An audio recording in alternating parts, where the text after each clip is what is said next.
Y haciendo una síntesis hay muchas alegorías y muchas imágenes que son realmente llamativas. Primero los mascarones. Los mascarones son los rostros generalmente de mujeres o de hombres con ciertas características mitológicas. Aparecen en todos lados.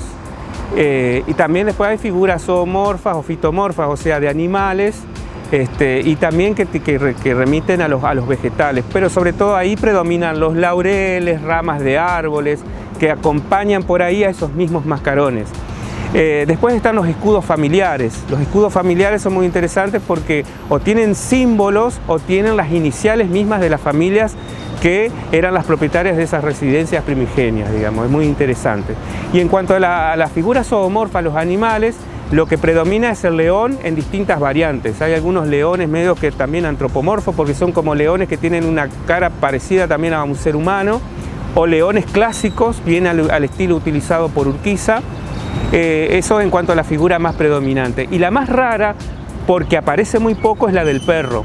La del perro está en una residencia en Buenos Aires y Alameda, que es actualmente la sede de la Facultad de Ciencias de la Educación, y en una casa familiar en calle Rosario del Tala, en el remate de su cornisa, hay un perro con unas garras custodiando el escudo familiar, por ejemplo.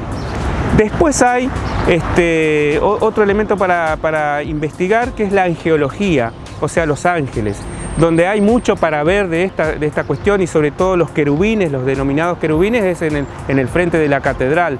Pero hay también otras construcciones que por ahí aparecen, o las caritas de los ángeles, o los ángeles directamente ornamentando a manera de escultura en algunos de los remates. Esas son las temáticas por ahí principales que se pueden ver. Y después directamente, nombres de las instituciones inscritas en los remates con los escudos, como por ejemplo la Sociedad de Socorros Mutuos de la Unión Suiza, elementos así, digamos, o sea, leyendas directamente, o en las escuelas también, que lo que tiene de particular es que rescatan los nombres que antiguamente las escuelas tenían y que hoy en el presente tienen otras denominaciones. Y le preguntamos a Cañete qué simbolizan justamente estas ornamentaciones y por qué, por ejemplo, también se recurría al uso de figuras humanas en la fachada. Básicamente, si eran en las residencias particulares, estatus, o sea, demostrar el estatus que la familia tenía, y en otro sentido también poder o también institucionalidad en algún sentido, depende del uso que tuvieran los edificios, ¿no? Y ahí entonces las figuras fitomorfas o zoomorfas reforzaban ese mensaje. Depende de dónde aparezcan. Hay leones en el frente del Palacio Municipal, por ejemplo. Entonces ahí, bueno, uno puede relacionarlo con la idea de que es una institución y que ahí, por supuesto, pasa el poder ejecutivo a nivel local. Pero si vos lo ves en los frentes de una casa de familia, como hay en Alameda de la Federación, indudablemente tiene que ver ya como un custodio del prestigio de esos escudos familiares que por ahí también se pueden ver a continuación de esas figuras. Las figuras humanas se encuentran tanto en residencias como en lugares que tienen que ver con instituciones. Lo que hablábamos hace un tiempo en el tema del edificio del Banco de Italia, o sea, hay figuras humanas que remiten directamente a representaciones mitológicas.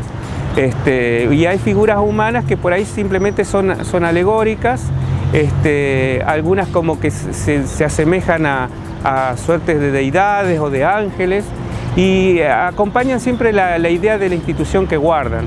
Un ejemplo de eso es en calle Urquiza, en lo que es la Secretaría Electoral, a pocos metros de la Municipalidad de Paraná. En el remate hay unas figuras humanas que son femeninas, que tienen como un corte clásico y que acompañan el escudo, digamos, del lugar, ¿no? Entonces es como que siempre aparecen reforzando la idea de lo que está construido abajo, o de lo que a nivel institución está contenido por dentro.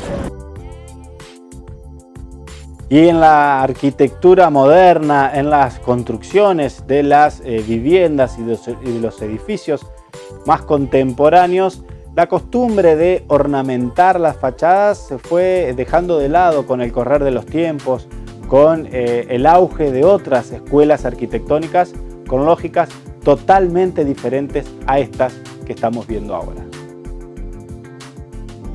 Se han perdido junto con los oficios también, porque había gente que se dedicaba especialmente a las molduras, a trabajar sobre todo el ornamento de los frentes, además de los arquitectos o los proyectistas que específicamente desarrollaban esas tareas, ¿no? Pero alrededor de eso había un montón de oficios que trabajaban el hierro, la madera, el yeso, la piedra París, sobre todo, que es la gran característica del microcentro paranaense, que va en amplio retroceso, digamos, a la par de las demoliciones que se van haciendo paulatinamente y que es evidente aquí en la ciudad de Paraná. Todo eso sí se perdió y evidentemente es también una de las consecuencias también de ese proceso de transformación que la ciudad fue sufriendo a lo largo del siglo XX.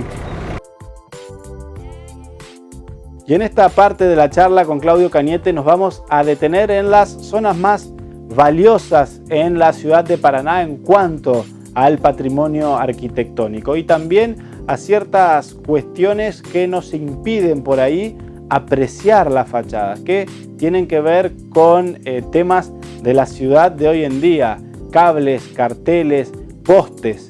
Muchas de estos elementos urbanos terminan siendo realmente una barrera para apreciar el patrimonio que tenemos.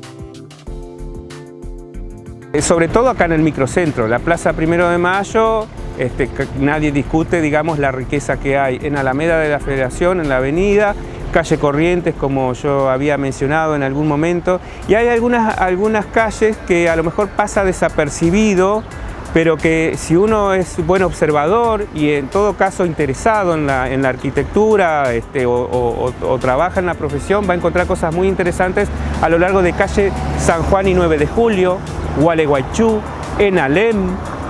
Son arterias que guardan todavía algunas cosas que están como muy perdidas atrás de los cables, atrás de los postes de la luz, atrás de algunas ramas, de carteles, pero que si uno las busca va a encontrar cosas realmente muy interesantes. Esa es una cosa para destacar. Y después algunas cosas por ahí sueltas, pero en la periferia, más por calle Cervantes, por Purrech, hay cosas por ahí perdidas, pero que van marcando lo que era en algún momento la periferia de la ciudad a comienzos del siglo XX, no muy lejano a la Plaza 1 de Mayo. Hoy en día estamos en pleno centro, en esa zona, y guarda toda eso pintoresco que eran lo que se denominaban como los arrabales, las zonas de los bares, y bueno, y como decía yo, por ahí el límite de la ciudad, que en ese entonces era todavía bastante cercano al centro.